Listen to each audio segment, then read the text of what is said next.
All right, hello, my friends. My name is Gerdes. I'm just a professor trying to provide context in the war in Ukraine. Here are five big stories for today. We're going to start again with North Korea. The State Department spokesperson is talking about how the United States is organizing a coordinated response with over 50 partner nations regarding North Korea's military deployment. It's extremely slow. Nothing's said. You go into the article, nothing's really said. It's just strong words. This is bad, but nothing's actually happening. So, okay.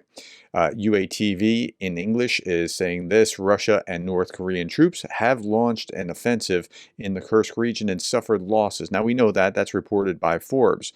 Their goal is likely to reclaim as much territory as possible before Donald Trump, who won the U.S. presidential election, offers to freeze the conflict. But I'm not sure that that's actually going to happen, or that if it does happen, it'll actually be accepted, because we're going to look at Trump from Putin's perspective and listen to Ryan McBeth talk about this. And it's really insightful. So stick around all the way through the end, because I want to give you some hope about what to look forward in the future, and this is really important. The offensive in the Kursk region has turned into a bloodbath for the Russians, though, in the meantime. Okay. The ISW also confirms that freezing the Russian war in Ukraine on anything like the current lines enormously advantages the Russians and increases the risks and costs to Ukraine and the West of deterring, let alone defeating, a future Russian attempt to fulfill Putin's aims by force. And yes, this would help a little bit in the short term, but what Russia really wants is more of Ukraine, not just this little patch of Ukraine. And so I don't think Putin's going to want any kind of deal like this. And Ryan McBeth makes a very cogent case about this in a little bit. I'll show you that video. North Korean soldiers have no combat experience and limited war vocabulary in Russian, including stop and don't shoot. So let's look at this article, because this was really fascinating. They're totally not ready, says an ex-soldier who reveals why they're going to get hammered.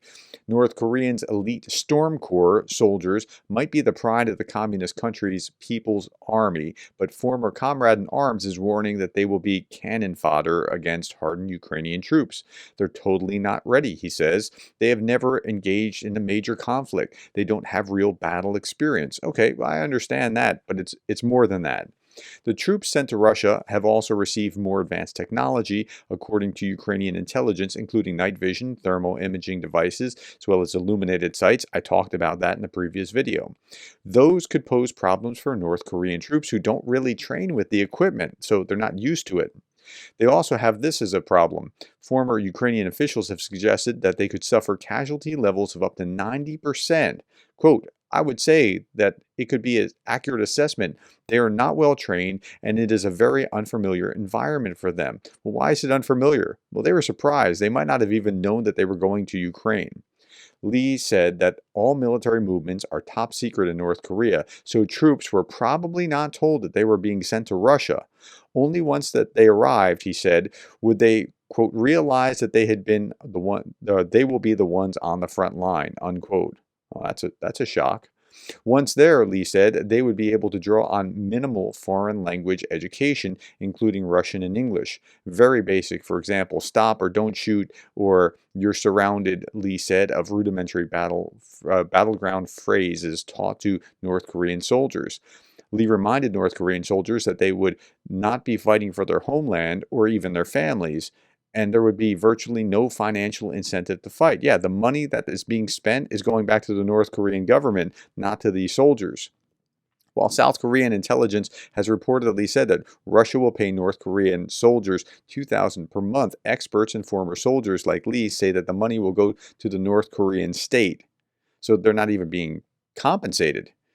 He said, adding that the troops are expected to follow North Korean leader Kim Jong-un's order without question. Their parents and family won't be compensated either. I'm imagining he means in the event of their death.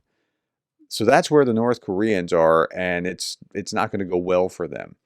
Okay, let's keep going. Next big story. This is Germany. So German Foreign Finance Minister Christian Lindner claims that Chancellor Scholz fired him over his proposal to send tourist missiles to Ukraine instead of $3 billion in financial aid. Now, Lindner suggested that this was due to Germany's financial difficulties, but he also added, and now he's accusing Scholz of obstructing, quote, effective military support for Ukraine, unquote. Again, let's send tourists instead. That's what Ukraine actually wants. Schultz, I think, like Biden, seems to think that he's preventing World War III somehow by doing this, but okay. So here's President Zelensky and current German opposition leader, highly likely the next chancellor, had a phone call this morning. He was asking the Ukrainian president, "What do you need, money or equipment?" Zelensky answered, "We have enough money until 2026. We need weapons. We need long-range weapons with no restrictions." Mertz has repeatedly demanded to deliver to tourists, so this is good for him, good for Ukraine. We'll see how that all plays out. I saw this and I thought, wow, this is an interesting juxtaposition. On this day in 2011, Nord Stream 1 pipe was commissioned. Not too long after we invaded and occupied 20% of Georgia, and you thought trade would change us. We learned that you don't care about invasions as much as you do about profits. It's been profitable, hasn't it? This is Darth Putin, the parody site, saying, like, as if he was saying is in Putin's voice. Yeah, but in the Germans' defense, there was a theory at the time that if countries are trading with each other, they won't fight because the incentive is too strong. But they weren't calculating on how the Russians were thinking. Generally speaking, I think that would have been fair. European Union leaders are discussing how to sustain Ukraine's war effort if Trump cuts U.S. support. At the Budapest summit, they considered whether Europe can bear the financial burden. Zelensky urged maintaining weapons supplies. He keeps saying, like from the beginning, I need ammunition, not a ride, right? Here he's saying, I need weapons, not money. Some European officials said that the real issue was not so much the money itself, which should be there, but the available military resources that have come primarily from the U.S. Now, I think the way to skin that cat is actually pretty simple. I think that they could work a deal with President Trump where they're buying weapons from the U.S. And Trump would, look at the deal that I made. Now, I know that's not ideal, but I think it could happen. Okay. This is really interesting as well. Zelensky said that Ukraine's losses from Russia's invasion exceeded 800 billion. Now, I thought that there was a higher figure, and when I looked into the article, I found, yeah, there was a higher estimate from the Kyiv School of Economics. Russia's shadow fleet earnings dwarf Ukraine aid, according to Zelensky. So let's look at the article. And if we go down here, Ukraine's losses from the Russian aggression have reached around 800 billion, Zelensky says. According to the Kyiv School of Economics, as of 2024, July of 2024, Ukraine's economy has suffered indirect financial losses as a result of Russia's full-scale invasion, exceeding 1.1 trillion. So, wow. Now, Zelensky also said that Russia's shadow fleet, that's the oil tankers that are not real, they're supposed to be sanctioned, but they're operating anyway, sailing in the waters of the European Union countries and NATO countries, earning 11 to 12 billion a month, and asked them to compare these funds with the aid that Ukraine has received. And that's a sizable amount. And yeah, there's an answer to that one as well, and you'll see that in a moment. Now, I know some of you are very frustrated about the election. I totally understand that. I was prepared to be frustrated with however this worked out. And a lot of people have dropped out, and I talked about that yesterday, and I want to go back to that again. Now, some people said, stop talking about Trump. We really can't stop talking about Trump where it's applicable. But here I want to look at Trump from Putin's perspective. That's how I want to frame this right now. Putin wants to reset U.S.-Russia relations on his own terms. According to the ISW, Moscow will only accept any reset in U.S.-Russia relations if the U.S. lifts sanctions and ends its support for Ukraine, say analysts. I don't think Trump is going to take well to looking like he's being knuckled under by Putin. I don't think he's going to like that. I think there'll be a reaction to that. Putin said that he would purposely not call Trump first, and he didn't call Trump. Allegedly, it's Trump who has to call him, and thus, from the Russian president's point of view, demonstrate Trump's weak position. I don't think it's shameful for me to call Trump, but I don't do it because Western leaders used to call me almost weekly, and then suddenly they stopped. Well, if they don't want to, they don't have to. We are, as you can see, alive and well and develop and move forward. And any of them that want to resume Contacts, I always say we have nothing against it. We will renew contacts and have discussions. Okay, so Putin has to call first. It's kind I mean, this is like middle school kind of behavior, but okay. Uh, Oleksiy Goncharenko says this: despite what many people think, Trump's election was not a happy day for Putin. Trump said during the election campaign that he wants to pump oil. Now, remember the oil, the 11 to 12 billion dollars in oil revenue monthly that they're getting? And again, emphasize his following his win, oil is Putin's weak spot. As soon as prices begin to fall, the Russian economy follows. So the Russian economy, about a third of it is predicated on oil and gas revenue, or exports. And that's going to be problematic if Trump opens up the spigots and fracks and opens up all kinds of things, and that'll be problematic. Okay, Steve Rosenberg from the BBC says this: I can't get this Trump headline out of my head from today's Moskovy Komolevsk. Can't pronounce it, I'm sorry. America's new president is like an unguided missile. He can fly off in any direction. Now, I've used the term wild card for the last 9 months. Trump's a wild card. We just don't know what's going to happen. I'm not betting on that it's going to be better, but we just don't know which direction he's going to go. Now, here, this is really interesting as well. The new U.S. administration will have to understand that Ukraine's independence and stability are necessary for stability in the Euro-Atlantic space, while Europe must at the same time take on more commitments to support Kyiv. So I think both things are true simultaneously. The U.S. has to stop thinking of this as a little regional war, which some people have described it as, and simultaneously Europe has to take on more on its own. I think both are fair. Now, I talked about earlier about like the perspective, and Ryan McBeth actually answers something that I think is very important here. He's going to talk about, like, okay, see, so let's say, people will have been saying, and I guess this was election kind of language, hyperbolic, Trump's going to do just whatever Putin wants.